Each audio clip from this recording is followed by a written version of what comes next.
सूरज की किरण समान ये जगा रहे हैं उम्मीद, कंधों में लेके जिम्मेदारी खड़े हैं आज भी निडर। ना माथे पे शिकन ना आवाज में शिकायत, इस परीक्षा की घड़ी में भी दे रहे हैं हमें राहत। स्वच्छ अभियान में तो कहलाते हैं ये सैनिटेशन वर्कर्स, पर वास्तव में ये है हमारे फ्रंटलाइन वॉरियर्स। जी हाँ, ये वो कर्मावीर है जिनकी साफ सफाई से ही है देश की शान, जिनका हमारे स्वास्थ्य में है अहम योगदान। कर्मावीर को फर्क न पड़ता किसी हार या जीत का, गिर जाए तो उठकर चलना चस्का है कर्म की प्रीत का। चलिए सुनाते हैं ऐसे ही अनजान कहानियां, जिनके जज्बे और जुनून के कारण हम इस आपदा को डटकर और पूरी हिम्मत से सामना कर पाए। कुछ ऐसी आपदाएं आती है जब राष्ट्र और समाज कई चीजों से सीख लेता है और मानवता के अधिक हित में सहायक पुलों की निर्माण करता है। यह कहा जाता है, अपने आप को खोजने के लिए सबसे अच्छा तरीका है अपने आप को दूसरों की सेवा में खोना। और यह बात इतनी सच है कि इस महामारी की स्थिति में जियागुड़ा हैदराबाद के एक स्वच्छता कार्यकर्ता द्वारा साबित हो गई है, जिनका नाम है येदुमेकला अलीवेलु। वह करीब 6 साल से स्वच्छता कार्मी के रूप में ग्रेटर हैदराबाद नगर निगम के साथ नानल नगर इलाके में काम कर रही है। वह आम तौर पर अपने वेतना के रूप में प्रति मास 12,000 रुपये कमाती है, लेकिन कोविड राहत कोष के लिए उन्होंने उसके 10,000 दान किए। उनके बेटे के सुझाव और अपने परिवार के सदस्यों के समर्थन से उन्होंने मानव जाति की भलाई के लिए एक कदम आगे ले लिया। एक स्वच्छता कार्यकर्ता होने और एक गरीब परिवार से संबंधित होने के बावजूद उन्होंने उन लोगों के बारे में सोचा जो बेरोजगार है और इस महामारी की स्थिति में अधिक पीड़ित है, और इस प्रकार निस्वार्थ भाव से तेलंगाना नगर प्रशासन के मंत्री केटी रामाराव को उक्त राशि उनके हाथ में देकर उन लोगों की मदद की जहां मानवता गायब होने की कगार पर है। ऐसी विपदा के समय ये एक प्रेरणा साबित होती है। जब दुनिया वर्क फ्रॉम होम से जूझ रही थी तो कुछ ऐसे थे जो अपने परिवार के पेट भरने के लिए हर रोज लड़ते थे। बहुतों ने अपना योगदान को नहीं गिना, लेकिन इसने उन्हें आवश्यक सेवाओं को उपलब्ध कराने के लिए कोविड के खिलाफ अग्रिम पंक्ति में काम करने से नहीं रोका। ऐसी ही एक फ्रंटलाइन सफाई कार्यकर्ता 41 वार्षिक की ईसरम्मा की कहानी है। उनके लिए कोरोना वायरस का प्रकोप ड्यूटी पर एक बदलती हुई स्थिति थी। मास्क, दस्ताने और अन्य चिकित्सा कचरे के उपयोग और निपटान में अचानक वृद्धि उनके लिए थोड़ी परेशान करने वाली थी, लेकिन ईश्वर के लिए यह सिर्फ रोजी रोटी का सवाल नहीं था, बल्कि कर्तव्य की भावना का भी सवाल था।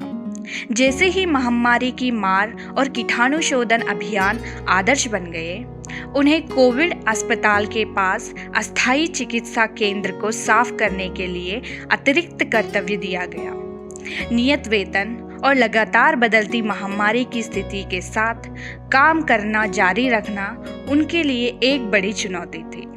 हालांकि ये उनके पूरे समर्पण के साथ अपना कर्तव्य निभाने से नहीं रोकता, यहाँ तक कि उसके पड़ोस में कोविड के बढ़ते मामलों का भी नहीं। बेहतर भविष्य के लिए इस महामारी के खिलाफ दिन रात काम करने वाली निडर को हमारा सलाम।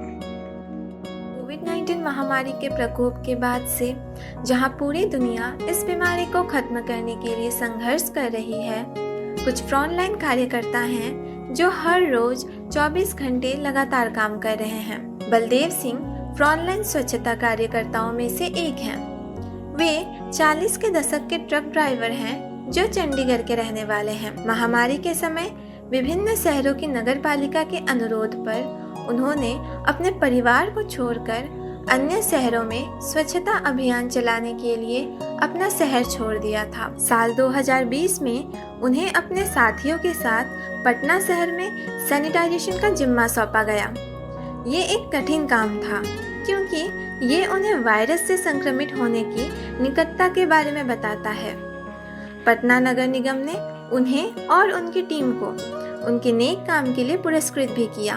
वे वास्तव में एक महान योद्धा हैं जो स्वर्ग में एक विशेष स्थान के हकदार हैं। उनका परिवार भी उनके सहयोग के लिए समान प्रशंसा के पात्र हैं। हम सभी कोविड योद्धाओं को उनके अथक प्रयासों के लिए सलाम करते हैं कि वे किसी भी स्थिति के बावजूद दिन रात अपने देश की सेवा में लगे हैं। Real courage is doing the right thing when nobody is looking, doing the unpopular thing because it's what you believe and the heck with everybody. Assam के ग्वालपारा जिला प्रशासन द्वारा अपने कर्तव्य के प्रति समर्पण की कहानी साझा करने के लिए 31 वर्षीय सफाई कर्मचारी तुलू बास्फर को सोशल मीडिया पर जाना जाता है। जब पूरे सफाई कर्मचारियों ने संक्रमित होने के डर से कोविड वार्ड की सफाई करने से इनकार कर दिया, तब उन्होंने अपने कदम पीछे नहीं रखे। श्री बास्फर ने 10वीं कक्षा तक पढ़ाई की है और पिछले 14 वर्षों से असम के ग्वालपारा जिले के एक नागरिक अस्पताल में काम कर रहे हैं। वर्तमान में वे एक अस्थायी कर्मचारी हैं और वेतन के रूप में केवल 3,000 रुपये प्रति माह मिलता है, जो उन्हें गरीबी रेखा के नीचे लेकर आ जाता है। श्री बास्फर 17 वर्ष के थे जब 2006 में उनके पिता की मृत्यु हो गई। वे अस्पताल में एक आकस्मिक कर्मचारी के रूप में नौकरी पाने में सफल रहे और तभी से उन्हें उम्मीद है कि उन्हें एक स्थायी कर्मचारी के रूप में भी नियुक्त किया जाएगा।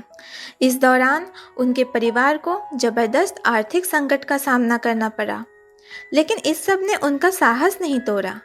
अब भी वे सुबह उठकर समाज की मदद करने का नारा लगाते हैं। जब ग्वालपारा राज्य में कोविड-19 का पहला मामला मिला था, उस समय वायरस के बारे में बहुत सारी अफवाहें और मिथक थे।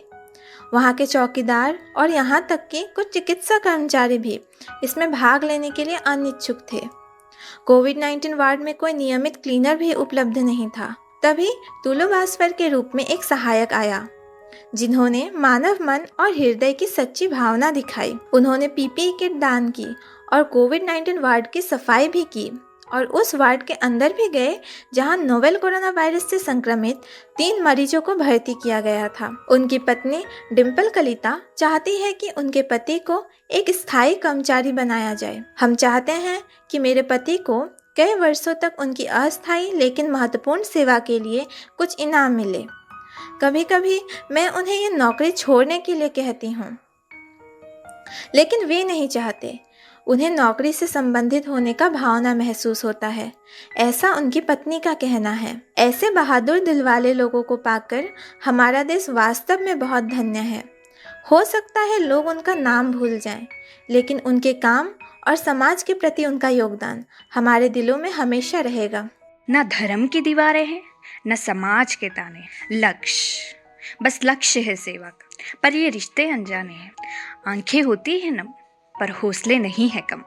इनमें से कोई थकता नहीं, महसूस कर सकते हो बस इनकी दास्तां कोई कहता नहीं। ऐसे ही कई कर्मावीर है जिन्होंने इस आपदा के समय घर में ना रहकर और अपने जान की परवाह किए बगैर अपना कर्तव्य पूरी निष्ठा और ईमानदारी से निभाया है। इन्हीं लोगों के कर्मा और निष्ठा के कारण हमारे गली मोहल्ले साफ रहते हैं और अब ये हमारी जिम्मेदारी है कि हम उनकी इस बलिदान का सम्मान करें और इन कोविड योद्धाओं को ठीक वैसे ही सम्मान दें जैसा हम अन्य कोविड योद्धाओं को देते हैं। और हमारा ये प्रयास रहेगा कि हम आगे भी ऐसे ही अनसुनी कर्मावीर की कहानी आपके समक्ष लेकर आएंगे।